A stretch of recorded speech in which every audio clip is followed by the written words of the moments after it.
Hello hi అండి. శ్రీ సాయిపాల్ సిద్దిపేట అండి. మీరు చూస్తున్న ఈ 3 సెట్స్ వచ్చేసి మనకు చైతు మేడం గారు యూకే నుంచెల్లి ఆర్డర్ చేసుకున్నారు. 1 వీక్ అవుతుందండి వాళ్ళు ఆర్డర్ ఇచ్చి. ఈరోజే కస్టమైజేషన్ పూర్తయిపోయింది. నేను మీ ముందుకు అవుట్‌పుట్ తీసుకొచ్చాను చూడండి.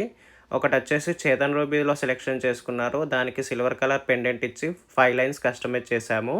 మరొకటొచ్చేసి సీజెడ్ సెలెక్షన్ చేసుకున్నారు. వాటికి కూడా సైడ్ బ్రోచర్లు ఇచ్చేసి మిడిల్‌లో పల్స్ యాడ్ చేసి 6 లైన్స్ కస్టమైజ్ చేశాము. మరొకటొచ్చేసి రెగ్యులర్ స్కిన్ కలర్ సెలెక్షన్ చేసుకున్నారు. దానికి కూడా పింక్ కలర్ సైడ్ కనెక్టర్లు ఇచ్చేసి 7 లైన్స్ కస్టమైజ్ చేశాము. టోటల్ ఈ 3 సెట్స్ ఈరోజే వర్క్ అయిపోయాయని నేను మీ ముందుకు అవుట్‌పుట్ తీసుకొచ్చాను చూడండి. మీరు గనక ఇలాంటి కస్టమైజేషన్ ఏదైనా చేయించుకోవాలనుకుంటే మన స్క్రీన్ మీద ఉన్న వాట్సాప్ నెంబర్‌కి సంప్రదించండి. అలానే మన పేజీని లైక్ చేయండి, షేర్ చేయండి, ఫాలో అవ్వండి. Thank you.